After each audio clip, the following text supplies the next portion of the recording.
Shalom, nous allons Daf Kuf Yotet dans Masachet Baba Batra. Nous reprenons à l'avant dernière ligne du Daf Kuf Yot Het Amud Bet. Et la Gemara continue de discuter de l'héritage des filles de Tzelophrad et d'un verset dans le livre de Yoshua qui dit que la tribu, cette famille, la tribu de Ménaché, a eu 10 parts. Et la Gemara dit va malé Rafapa les Abaye. Rafapa dit Abaye, c'est la 6e objection qui a été faite par rapport aux 5 autres qu'on a vu dans le Daf d'hier de Shabbat. Kra Amay Kachashiv.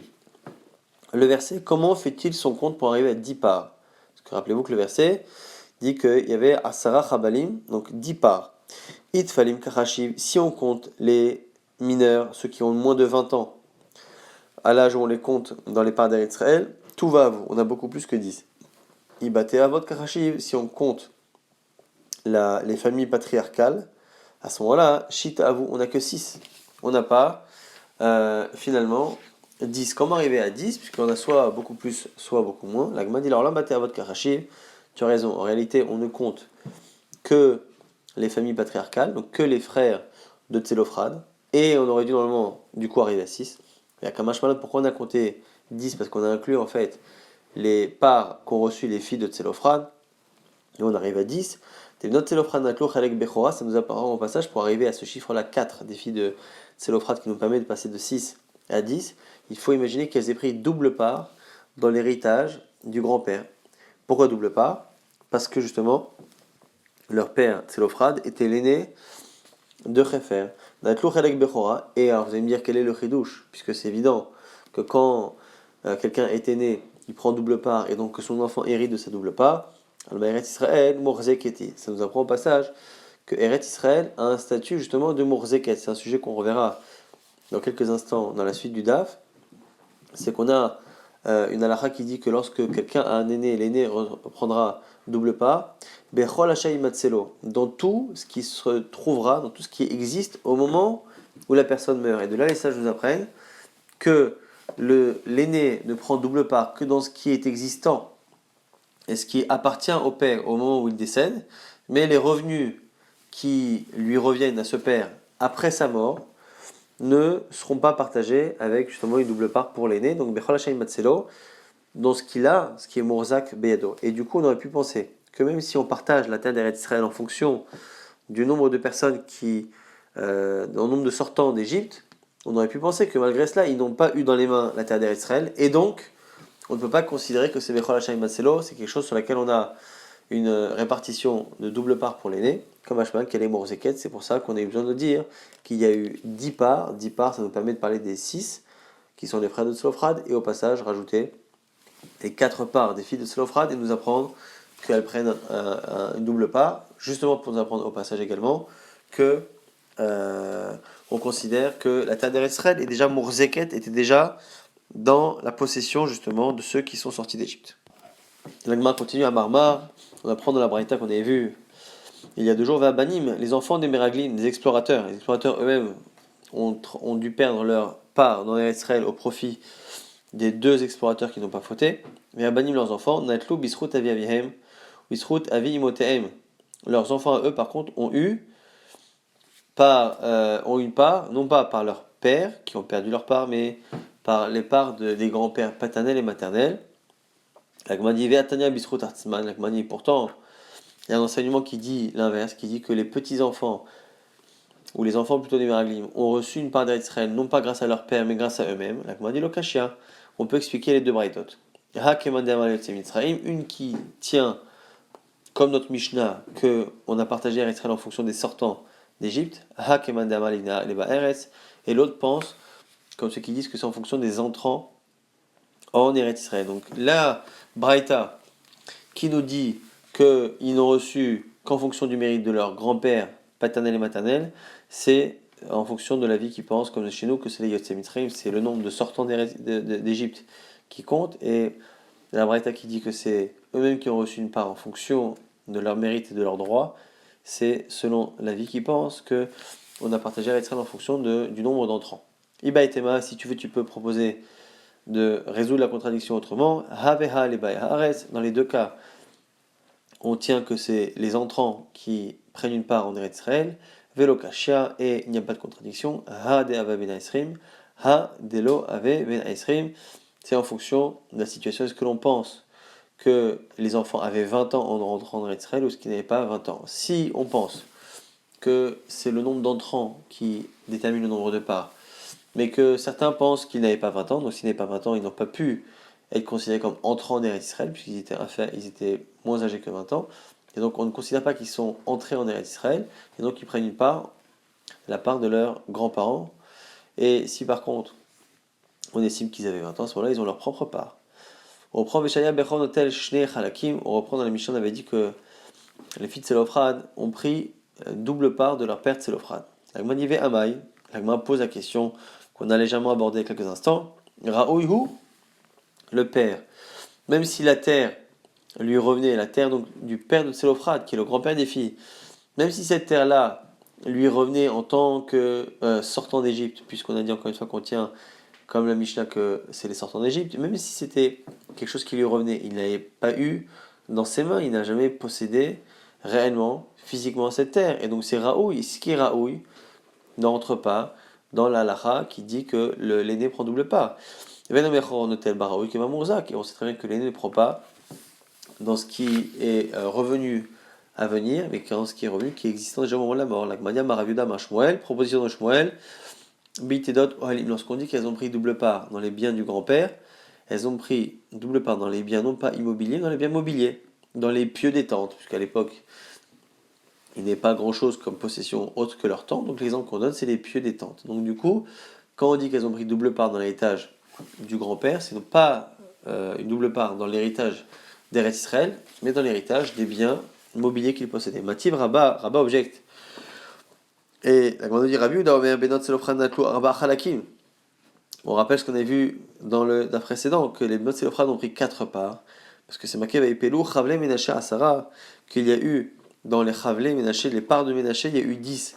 On a dit 10, 6 pour les enfants de Khefer, et 4 pour les filles de Tselofran. Et là-bas, quand on dit Chavle, ce sont des parts de terrain, ce sont des morceaux de terrain. Et donc on voit là-bas que pour arriver à 4 pour les filles de Tselophrad, puisque c'est 10, le résultat qu'on a moins les 6 qui sont le nombre des enfants de Khefer, pour arriver à 4, il faut absolument qu'elles aient double part. Et comme on parle de terrain et de parties terriennes à la terre d'Eretz Israël, forcément ça veut dire qu'elles ont eu double part dans les terrains d'Eretz Israël, et donc que la terre d'Israël, ce qu'on va dire Rabat, et la Maraba, Eretz Israël Morzeketi. Ce qu'on a dit tout à l'heure et ce qu'on répète maintenant au nom de Rabat, que la terre d'Eretz Israël est considérée comme étant Morzeket, comme ayant déjà appartenu à ceux qui sont sortis d'Égypte, même s'ils n'ont jamais mis les pieds là-bas. On objecte, avec une longue braïta. Métive, Amar, Rabbi Chidka, Shimon Ashikmoni, Ayali Chavem, Italmide, Rabbi Akiva. Vekach, Ayali Rabbi Shimon Ashikmoni, il y avait un ami de Rabbi Akiva qui s'appelait Rabbi Shimon Ashikmoni et qui disait Yodea, il y a Moshe Rabbeinu, Sheminot Tselophrad, Yershothen. Moshe Rabbeinu savait que les filles de Tselophrad devaient hériter.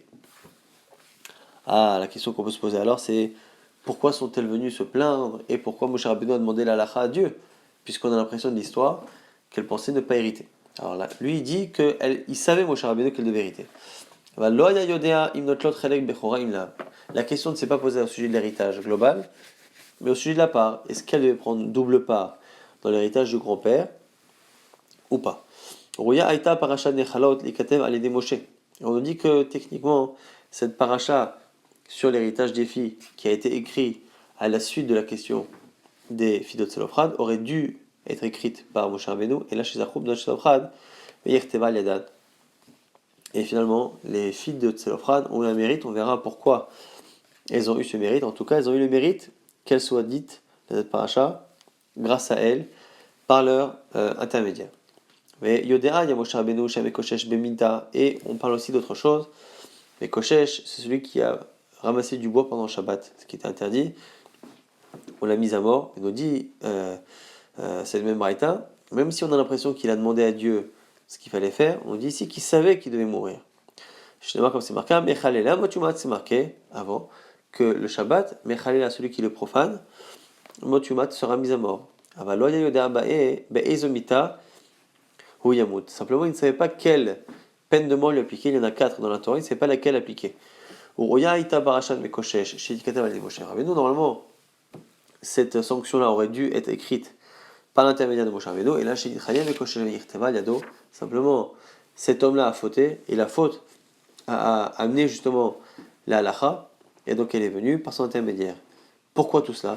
Elle amènera pour t'apprendre chez Megal Gelim, Zchut al Zakai, Vechova al Hayav, que l'on amène un mérite et une récompense par le biais de quelqu'un qui est digne de récompense, et qu'on amène une punition par l'intermédiaire de celui qui mérite une punition. Les filles de Tzolofrad avaient un bon comportement, elles étaient, on verra, tzadkaniot, justes, chachamot, elles étaient sages, et elles étaient darshaniot, elles connaissaient bien les commentaires de la Torah, et par ce mérite-là, elles ont eu le mérite, finalement, que ce soit par leur intermédiaire, que l'on amène une halakha qui dise que les filles peuvent hériter, et que les filles peuvent même hériter plus parfois en tant que petites filles que leur oncle ou que leur tante, et du coup, c'est le mérite qu'elles ont justement que un enseignement si positif soit enseigné grâce à elles. À l'inverse, un enseignement qui est triste de dire que quelqu'un qui profane Shabbat doit être mis à mort et la manière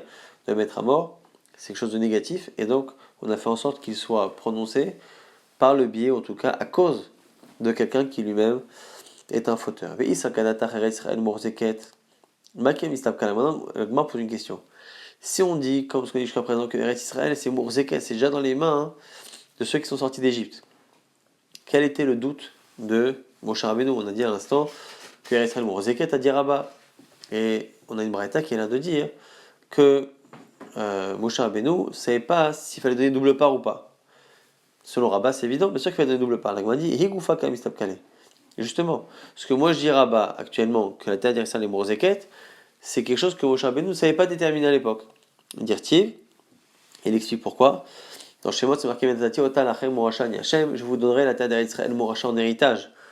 Ani Hashem, je suis Dieu digne de confiance. Donc c'est marqué effectivement qu'il leur donne en héritage à ceux qui sortent d'Égypte. Yerusha Ilachem Avotechem, c'est un héritage que vous avez de vos pères. Odinma, et donc du coup, si on dit ça, on a l'impression vraiment que ceux qui sont sortis d'Égypte l'ont hérité, l'ont possédé, et donc à ce moment-là il y aurait double part quand on transmet aux enfants. Odilma, ou peut-être, chez Morishi, quand on dit que, c'est un héritage, ça veut dire qu'ils font donner cet héritage à leurs enfants, mais eux-mêmes ne l'héritent pas, donc c'est une manière de parler sans que ce soit au sens propre. Et donc du coup, Moshe Rabbeinu ne savait pas si quand Hachem leur a dit « vous hériterez », est-ce que c'est seulement pour leur dire que c'est en fonction de leur nombre, à eux les sortants d'Égypte, qu'on va partager Israël, mais ils ne la toucheront pas, ou est-ce que ça va au-delà de ça? C'est pour vraiment dire que non seulement on partagera en fonction de leur nombre, mais que c'est réellement parce que eux-mêmes prennent possession de la terre, et donc non seulement on partagera en fonction de leur nombre, mais on transmettra avec la lacha du Bechor, du double part, comme si c'était déjà quelque chose qu'ils possédaient. Ou pashtu les tavayou, et du coup Hachem a répondu, Yerusha lachem, Yavotechem, ou Morishim, Ve'enan Yorshim. Il leur a dit justement que c'est une Yerusha pour vous, c'est un héritage qui vient de vos pères, mais indépendamment de ça, évidemment, ils ne pourront pas habiter eux-mêmes en Israël et ils donneront à leurs enfants. Va nous dire-t-il, la Gemara nous dit, c'est ça ce qu'on voit dans le verset que l'on dit pendant la Shira, qu'on dit tous les jours, c'est Moshe tevi emo vetitaremo beha nahalatra. Le Ram Israël parle de l'avenir dans Israël et dit tu vas nous amener et tu vas nous, entre guillemets, nous planter dans la montagne de ton héritage que tu nous fais hériter. L'allusion ici à Israël et à Jérusalem. Et là-bas, c'est pas marqué Tevi et nous, tu vas nous amener, Tevi et nous, c'est marqué Tevi et mo, comme si c'était lui, à la troisième personne. Tevi et nous, Otanu, l'onema, ça n'a pas l'air d'être que c'est nous que tu amènes, l'onema, et là Tevi et mo, lui. Mais la mèche, c'est pour nous dire que les bénis Israël, même si quand ils ont chanté la Shira, 7 jours après la sortie d'Égypte, c'était prévu encore que ce soit eux qui aillent en Eretz Israël, dans leur prophétie qu'ils ont eue, ils ne savaient pas ce qu'ils disaient, ils ne savaient pas qu'ils étaient en train de prophétiser et d'annoncer que finalement, en parlant d'eux à la troisième personne, c'était également une allusion au fait que réellement ça allait être une troisième personne, ça allait être quelqu'un d'autre, leurs enfants, qui allait rentrer en Eretz Israël à leur place. Donc c'est ça qu'on apprend ici, c'était que c'est une Yerusha, un héritage pour les parents, de telle sorte à ce qu'ils sont propriétaires, et donc il y a double part pour le fils. Simplement, c'est déjà une allusion au fait que c'est pas eux qui allaient rentrer réellement, mais leurs enfants. les filles de Tselophrad, avant de parler, se sont mises debout devant Moshe, devant El-Hazar, le Kohen, et Lifna Nesim Vekolada, et devant les princes, et devant toute l'assemblée.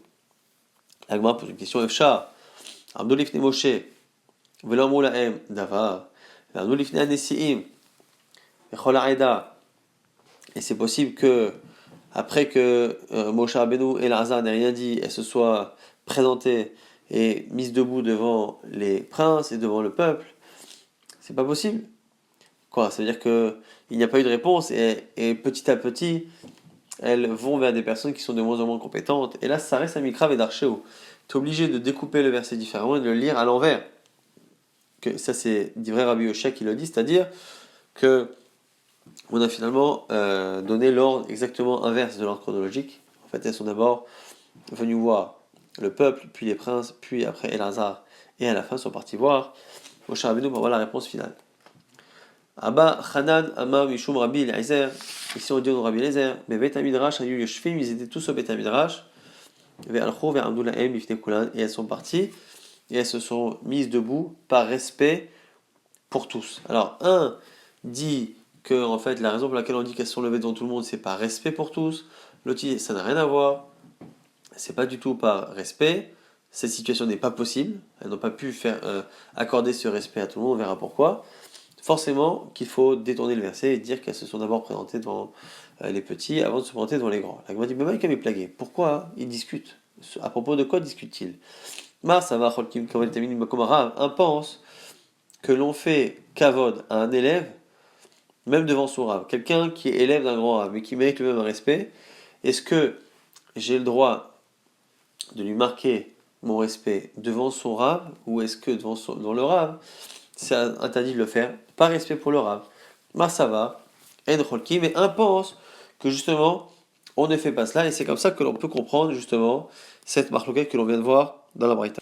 Donc la deuxième lecture qui dit qu'elles ont été au Beth Midrash et qu'elles sont levées devant tout le monde, c'est ceux qui pensent que l'on peut faire kavod à l'élève devant le maître. Celui qui dit qu'on n'a pas le droit de le faire ne peut pas imaginer cette vision-là. Il propose la première lecture de dire que finalement il faut inverser l'ordre du verset. Maintenant la halacha. On a une shumura d'enseignement qui dit Velecheta cholkim. La halacha est que on partage, c'est-à-dire qu'on donne du kavod à l'élève devant son maître. Velecheta et la halacha par ailleurs dit l'inverse. En cholkim, qu'on ne le fait pas. Il m'a dit kasha, elcheta, elcheta, il y a une contradiction entre ces deux halachot. La Gemara dit non. Elcheta, lo kasha, il n'y a pas de contradiction dans la halachot. À des palig les rabbi yekara, ça dépend. Si le maître lui-même qui est présent fait kavod à son élève. S'il fait kavod à son élève, j'ai le droit moi-même de faire kavod à l'élève. Adelo palig les rabbi yekara, si le maître lui-même ne fait pas de kavod à son élève, je n'ai pas le droit de le faire. Tana, on reprend la Braïta qui dit Venot Selofrad, Chochmaniot, Darshaniot, Hen, Metsitkaniot, Hen. On dit que les Venot Selofrad étaient Chachmaniot, sages, pleines de sagesse, Darshaniot, qu'elles connaissaient bien les versets et leur sens premier et leur sens allusif, Metsitkaniot, et elles avaient une certaine droiture, justesse, c'est une sorte de tzidkut. Il y en a qui disent qu'on a l'allusion à ces trois lettres, Chochma, Drasha, Darshaniot et Tzidkaniot, on l'a dans les tzadé de Tselofra, dans le chet de Chachmaniot de Chad et le dalet de Darshaniot à la fin aussi de Tselofra, et que le P et le Lamed selon certains c'est PR la banot, c'est le fait d'être embelli d'avoir une couronne de filles, PR la banot qui sont Tzadkaniot, Chachmaniot et Darshaniot. En tout cas, on va expliquer pourquoi elles avaient ces trois qualités, d'où le sait-on. Chachmaniot, sage, chez les filles Sha'a Diberu, parce qu'elles ont su trouver le moment pour parler, elles ont trouvé la bonne occasion. Damar, Rashmuel, Bar Yitzhak, car on disait au nom de Rashmuel, le fils de Bar Yitzhak, mais la même Shaya Moshe Rabbeinu, Yeshev et Doresh, Parashat Yabamin. Moshe Rabbeinu était en train d'étudier et d'interpréter la paracha de Yiboum, un homme qui décède son enfant, son frère doit épouser la femme, justement la veuve, pour donner une descendance au frère. Justement, c'est marqué qu'il Yeshu Achim Yahadav, lorsque deux frères vivent ensemble, ou met Achad Mem ou Benelo, un meurt son enfant, l'autre était chez Damet Achutsa, la femme, veuve ne doit pas être à l'extérieur, et Baba Yavarléa, son beau-frère, ira avec elle. Amroulo, à ce moment-là, ils lui ont dit, les filles de Tzlopran, Im Kebenanu Yachashuvim, si nous sommes comme des garçons, Tenalado, Nachala Keben, donne-nous un héritage comme un garçon. Ve'im Lav, Titiabem, Ibenu, si nous ne sommes pas des garçons pour l'héritage, il faut que notre femme, notre mère, Mechila, fasse Yiboum. Quelle est l'idée? Leur père est décédé sans garçon, mais avec des filles. Question des filles de Tsélophra qui est assez logique. C'est que si la Torah dit que quelqu'un sans descendance doit justement avoir sa femme qui épouse son beau-frère, donc le frère du défunt, explique-nous, mon cher Rabbeinu, pourquoi notre mère ne doit pas se remarier donc avec le frère de notre père, puisqu'il n'y a pas de garçon pour l'héritage. Et si tu considères que nous, comme nous sommes existantes les filles, il n'y a pas de hiboum parce qu'il a une descendance, à ce moment-là, il n'y a pas de raison qu'on ne soit pas considéré comme une descendance pour l'héritage. Comment se fait-il que pour l'héritage, on dit que Tselofra n'avait pas d'enfant, puisqu'on ne donne rien aux filles, comme s'il n'avait pas d'enfant, et pour le hiboum, on considère qu'il a des enfants, donc il n'y a pas de misa pour la veuve. Alors du coup, Miyad, tout de suite, va écrire Moshe, Mishpatan, Livna Hashem, Moshe Rabbeinu a couru, est parti pour approcher et poser cette question à Dieu. Darshaniot, dont on sait qu'elle connaissait bien les versets et leur sens, Chayo, au moins, elle disait, Ilou, Haya Ben, alors dit Barnou, s'il y avait un fils, nous n'aurions pas parlé. Dans, effectivement, le discours des filles de Sélophran, elle n'arrête pas de dire, pourquoi notre père perdrait-il? Parce qu'il n'a pas de fils. Sous-entendu, s'il avait un fils, nous, en tant que filles, on ne demanderait rien, ce qui veut dire qu'elles ont compris le sens des versets qui dit que lorsqu'un homme meurt sans garçon, on transférera l'héritage à la fille. Elles ont compris le sens premier et le sens second qui dit que de là on apprend que si il y a un garçon, les filles n'ont pas de part. Agmara maintenant pose une question et elle dit Vehatania bat. Il y a une autre braïta qui dit qu'elles n'ont pas dit s'il y avait une fille, s'il y avait un garçon. On n'en a pas parlé. Elles ont dit s'il y avait une fille. Alors Rabbi Abia nous dit Samemikan exclut le mot ici bat. Samemikan bat. Il faut dire ben. Abaya nous dit Afilo ya bat les ben. L'autre dit Barnou. Qui disent que non, il faut expliquer bat au sens où les filles de Tselophrad, elles ont dit non seulement s'il y avait un fils à notre père, on n'aurait rien dit, mais même s'il n'y avait plus de fils, mais qu'il y avait un fils, une fille de ce fils, une petite fille, nous n'aurions rien dit, comme on l'a vu dans le DAF il y a quelques jours, que lorsqu'il y a des filles d'un défunt, et qu'il y a la petite fille du défunt, qui est donc la fille de son fils, c'est la petite fille qui prend tout à la place des tantes. Et donc du coup, on voit qu'elle connaissait bien les halachot de Hibou. Tzadkaniot, on dit qu'elles étaient tzadkaniot, pourquoi? Shelon Isou et là, les Agoulaim, car elles n'ont épousé que des gens qui étaient bien pour elles et qui étaient en plus de leur tribu. Taner Rabbi Eliezer ben Yaakov, comme dit Rabbi Eliezer ben Yaakov, Afilou Ktana Shebaem Loniset Pruta Merbaim Shana. La plus jeune parmi les filles de Selophrad se sont mariées à 40 ans pour pouvoir épouser une fille de leur tribu pour pas que l'héritage parte ailleurs. Alors que, même si la Torah dit qu'une fille qui hérite en général devra absolument épouser une fille de la tribu de son père, dans le cas des filles de Sélophrad, on a toléré justement que Ach les Mishpachat Mate Avihem Tienale Nashim, si on leur a conseillé d'épouser quelqu'un de la tribu de leur père, c'est marqué la Tov Ba'enehem Tienale Nashim. Qu'elle soit mariée à qui semble bien à leurs yeux, donc elles ont la possibilité d'épouser qui elles veulent, mais pourtant, elles ont été au-delà de ce qu'on leur a demandé, elles ont été justes, comme elles ont pris l'héritage de la tribu de leur père, elles ont eu la tzidkout et la justice, on va dire, d'attendre et de se marier avec quelqu'un de leur tribu. Là, comme on a dit, comment elles ont pu attendre 40 ans au minimum, et ni pourtant, Friza nous dit, 17 protaim c'est celle qui se marie à moins de 20 ans, Yoledet al-Shishim peut enfanter jusqu'à 60 ans. Bat Aisrim, celle qui se marie après 20 ans, Yoledet Adarbar, elle est limitée à 40 ans plus ou moins. Bat Arba, celle qui se marie à 40 ans, Shuvena Yoledet ne peut plus enfanter. Là, comme on nous dit, elle a mis mitor chez cette hen, donc on est obligé de dire qu'elles étaient tellement justes que Naasan la hen nes, qu'elles ont eu le même miracle que Yocheved, la mère de Moshe Rabbeinu, et qu'elles ont enfanté à un âge où normalement les femmes de leur génération n'enfantent plus. Dire-t-il quand c'est marqué là-bas au sujet de Yocheved, Vayeler Ish mi Bet Levi, un homme de la maison de Lévi, Vayikar et Bat Levi, et il a pris une fille de Lévi, Shabbat Mea ou Shoshim Shana, Ekar à la bat, on retourne la page rapidement pour dire que là-bas, si on fait le calcul, Yocheved avait 130 ans, comment on peut l'appeler la fille? Justement, c'est pour nous dire qu'elle a rajeuni, et la Gemara expliquera par la suite comment on arrive à cet âge de 130 ans, et comment on arrive à cette preuve que finalement elle avait rajeuni, Et donc ce miracle-là ressemble un peu au miracle qu'ont connu les filles de Tselophrad. On va rapidement résumer ce qu'on a vu dans ce daf. On a vu que, encore une fois, on avait cette marloquette. Est-ce que la terre d'Israël a été partagée en fonction du nombre d'entrants ou de sortants, d'entrants d'Israël ou de sortants d'Égypte?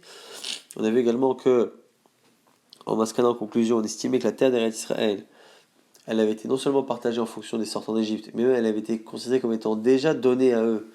Et donc c'est comme s'ils l'avaient eu en possession, de telle sorte à ce que leurs enfants héritent avec un système de double part pour l'aîné, ce qui fait que les filles de Tselophrad ont pu avoir double part dans les biens du grand-père qui aurait dû aller à leur père, donc elles ont récupéré double part.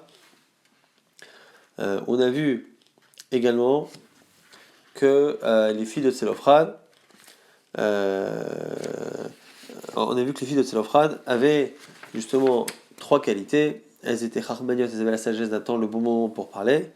Elles ont eu la darshaniut de connaître des versets et la lachot qui sortait des versets.